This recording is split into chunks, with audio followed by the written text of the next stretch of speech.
네, 안녕하세요. 당원 여러분 반갑습니다. 네, 저에게 주어진 질문입니다. 우리에게 새로운 제약과 기회는 무엇일까요? 네, 기후 위기가 심각합니다. 심각한 상황에 맞서서 살아가기 위해서는 큰 판을 바꿔야 된다라는 얘기를 드리고 싶습니다. 판이 어떻게 바뀌는가가 우리의 생존을 결정할 것이다 라고 생각합니다. 사진을 딱 2장을 준비를 했습니다.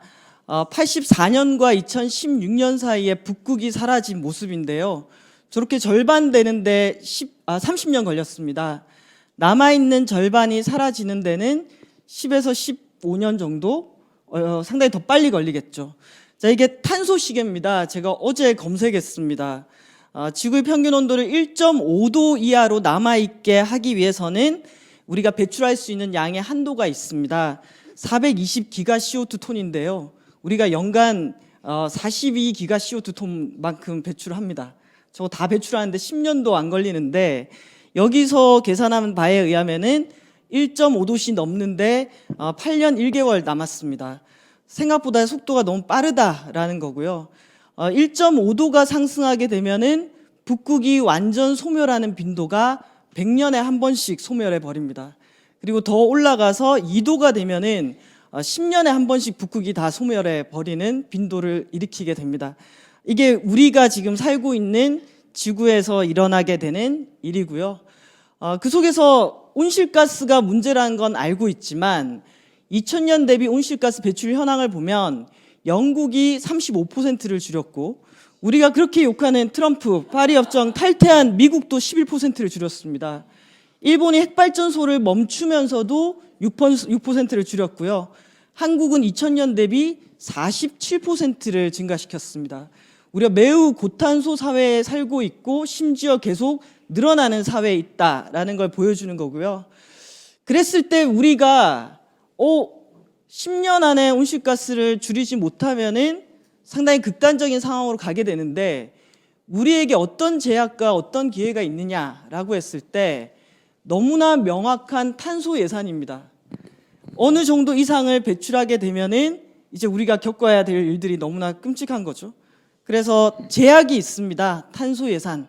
요 한도 내에서 1.5도를 넘지 않으려면은 이 한도 내에서만 배출을 해야 합니다. 그리고 2050년 넷제로 얘기합니다. 여러분 이 의미를 정말 가슴 깊이 한번 생각을 해보시면은 2030년까지 앞으로 10년 동안은 우리가 배출하는 온실가스의 절반을 줄여야 됩니다. 그리고 2050년까지는 최대한 줄이고 그나마 배출한 것은 나무를 심든 어떻게든 흡수해서 0으로 만들어야 됩니다. 2030년까지의 절반이라고 하면 그걸 화석에너지로 대치를 시키면 우리가 지금 한국에서 쓰고 있는 양의 절반을 10년 안에 줄여야 된다라는 겁니다. 너무나 명확한 한계 속에서 우리가 살게 된다라는 것을 의미하는 거고요. 이런 것들이 지배했던 세상에서 배출할 수 있는 온실가스의 한도 내라는 아주 강한 명제가 우리를 지배하게 되는 그 속에서 살아야 되는 상황이 되는 거고요. 다음 두 번째는 세계적인 운동이 일어나고 있습니다, 여러분. 세계적인. 청소년들이 길거리로 뛰쳐나오기 시작했고요. 멸종조항에 맞서는 사람들, 그리고 우리나라에서도 움직이기 시작했습니다. 그리고 파리 협정이라는 게 만들어지면서 그나마 기후 규제라는 것들도 만들어지고 있습니다.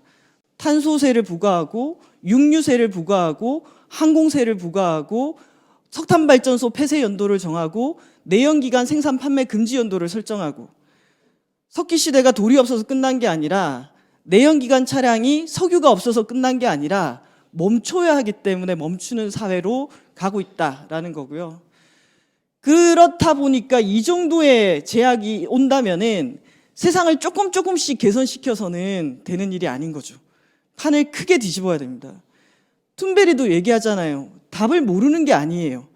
그걸 실행할 수 있는 정치적 의지가 없기 때문이다. 화석에너지로부터 벗어나야 하지만 그로 인한 기득권에 우리가 너무 포섭되어 있고 그 결정을 내릴 수 있는 사람들이 화석에너지를 버리지 않기 때문에 우리가 지금 이렇게 살고 있는 거거든요. 평범한 삶이란 게 탄소 덩어리로 살고 있잖아요. 그럼 이걸 바꾸려면은 10년 안에 바꾸려면 신속하고 광범위한 전환이 필요하고 그걸 만들기 위해서는 큰 판을 뒤집어야 되는 상황이다라는 거고요. 이제 녹색당의 시간입니다. 녹색당의 시간. 전 세계적으로 녹색당의 이 기후 위기에 대한 대응 그리고 녹색당의 정책들 이런 것들이 정치 제도가 그나마 나은 곳에서는 선택을 받고 있습니다. 기후 위기에 답을 가질 수 있는 정당이 녹색당이기 때문입니다. 그리고 우리가 2020년 총선을 딛고 2021년 세계 녹색당 대회를 한국에서 유치를 하고 2022년 총선과 대선을 통해서 한국에서 녹색당이 기후 문제를 해결할 수 있는 정당이다라는 것들을 보여줄 수 있는 게 저는 녹색당의 또 기회라고 생각을 합니다. 기후 위기를 대응할 정당으로서 제가 녹색당을 생각하는 이유는 정의진 선생님께서 그런 얘기를 하셨어요. 유권자들은 어떤 공약이 인식에서 나온 것이고 어떤 공약이 유행에서 나온 것인지 구별하기 어렵다. 때문에 정당의 색깔이 중요하다. 진정한 해결은 문제가 존재한다는 것을 가치관 차원에서 깨달은 세력에 의해서만 가능하다. 저는 오늘 앞서 던진 질문들이 우리가 어떤 문제를 갖고 있는지에 대한 제대로 된 질문들을 던지고 답하고 있는 과정이라고 생각해요. 그래서 2030년에 절반의 감축이 무엇을 의미하는지, 그게 수소차하고 전기차를 늘리는 것만으로는 안 된다라고 답을 할 수 있는 정당이 전 녹색당이라고 생각합니다. 기후위기 또 동시에 중요하지만 우리가 갖고 있는 불평등도 문제도 중요합니다. 저는 이 문장이 상당히 계속 가슴속에 남아있는데요.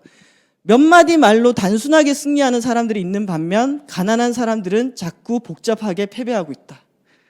우리 매일매일 엄청나게 밖에 시위에 나가서 싸우고 있지만 어떤 이들에겐 예산을 쟁취하고 만드는 게 너무나 쉽습니다. 그런데 실제 장애인 이동권 운동을 해서 고속도로에 휠체어를 탈 수 있기까지 걸린 시간은 13년이었습니다.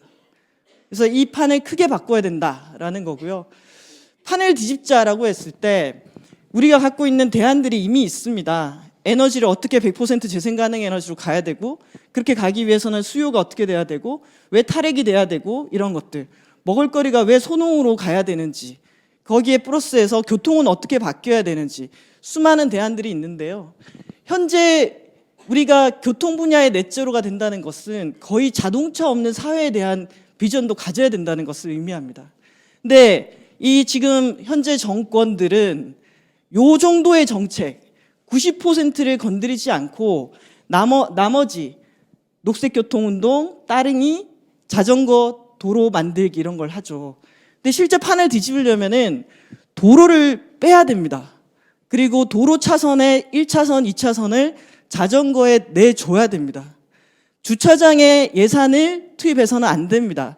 자동차 총량 규제해야 되고요. 신규 공항 건설 금지해야 되고, 이렇게 이동을 하지 않아도 동네에서 먹고 살 수 있는 방법들을 만들어줘야 됩니다.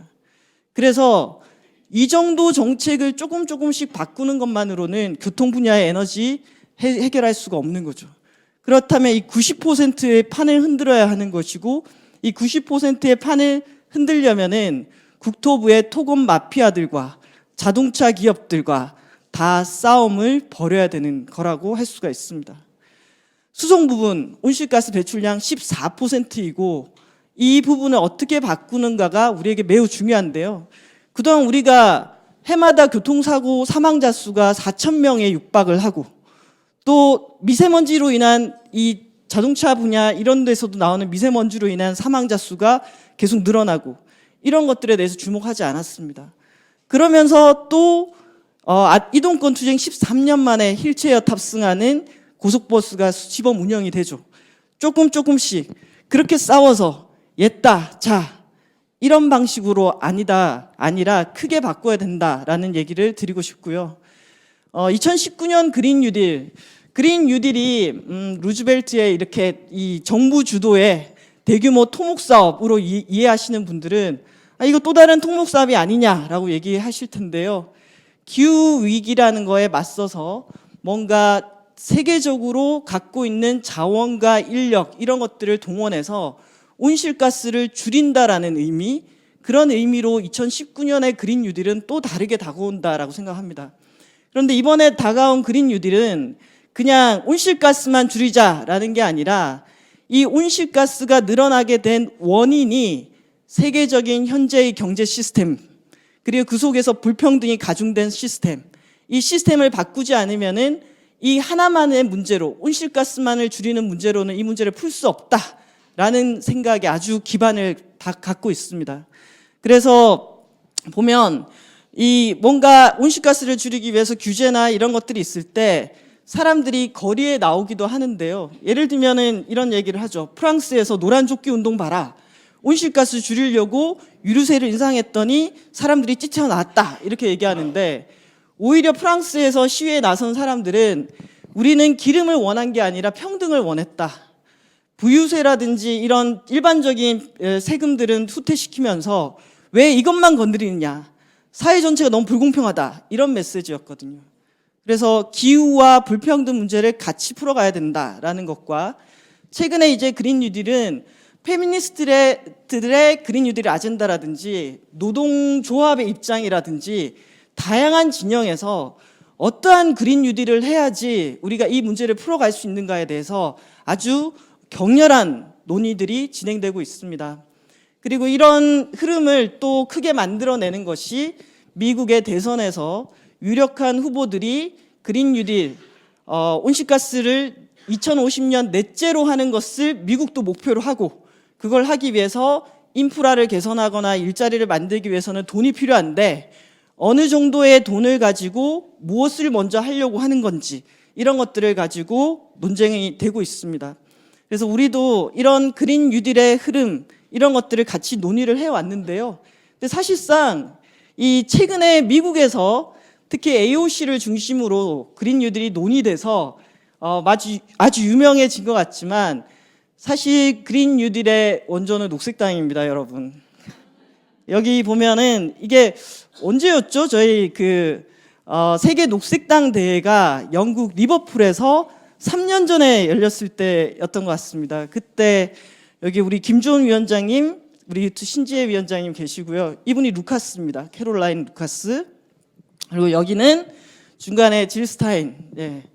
그래서 루카스가 2007년부터 영국 녹색당 의원으로서 그린 뉴딜 그룹에 참여를 했고, 그리고 2019년 3월 달에 그린 뉴딜 법안을 발의를 했습니다. 그리고 2012년과 2016년도 미국 녹색당의 선거 공약으로 질 스타인이 그린 뉴딜을 내놓기도 했었습니다. 그래서 이런 내용들을 보면 녹색당으로서도 온실가스를 줄여야겠고, 그렇게 줄이는 과정에 사회를 바꿔야겠고, 그리고 우리가 일자리 부분에 있어서도 어떠한 전환, 경제는 어떻게 해야겠다라고 논의해서 찾은 답이 그린 뉴딜이라고 보시면 될 것 같습니다. 그래서 이게 미국 녹색당의 그린 뉴딜인데요. 거기 보면은 경제적인 권리를 보장하고, 그리고 녹색 전환, 여기 보면은 이 풍력 발전기나 이런 것들이 있는 것처럼 에너지 분야에서도 녹색 전환이 필요하다라는 부분들, 그리고 금융 부분을 개혁해야 된다. 아까 우리 위원장님 얘기하신 것처럼 금융 분야의 변화가 필요하고, 국방 예산의 50%를 감축해야 된다라는 이런 평화에 대한 메시지, 이런 것들도 미국 녹색당의 그린 뉴딜에는 담겨져 있습니다.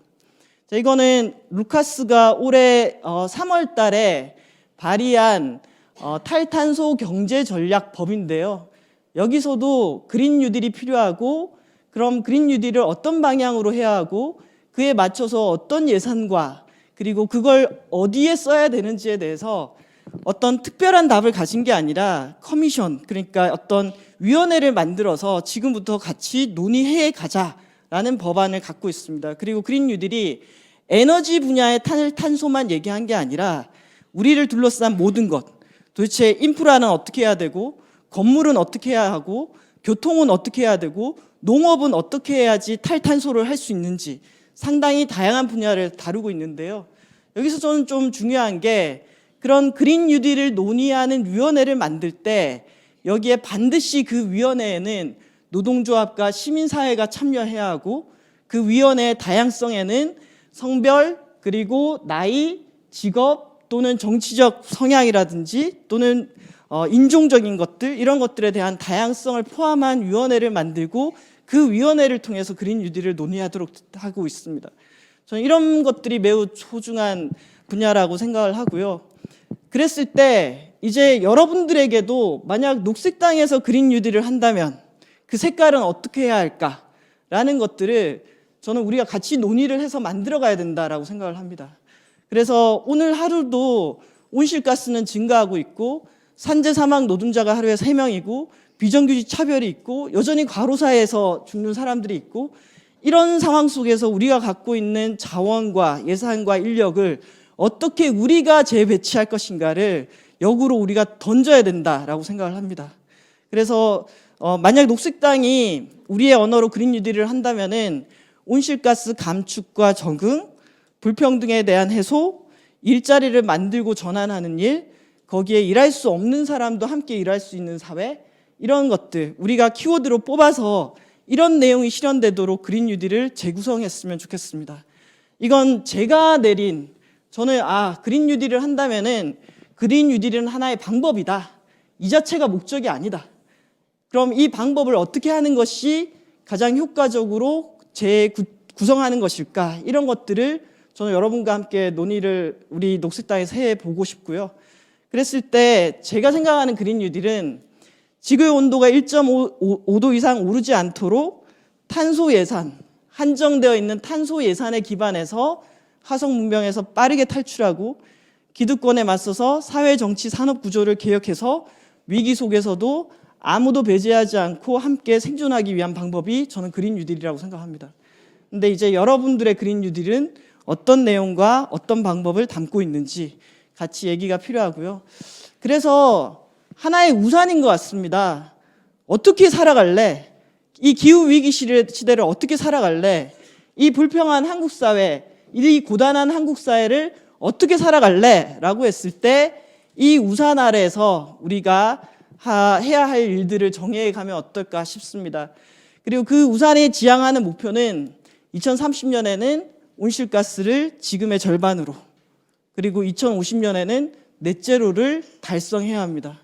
그리고 그 과정에서 인프라, 우리를 둘러싼 교통 또는 항만이라든지 또 우리를 둘러싼 건물들, 그리고 사회 기반 시설들, 그런 시설들을 다 탈탄소와 회복력을 갖출 수 있도록, 재난이 강해지기 때문에 재난에 대비할 수 있는 시스템을 만들도록 인프라를 재구축해야 되지만 동시에 그 속에서 빈곤과 차별을 없애는 사회 안정망도 필요합니다.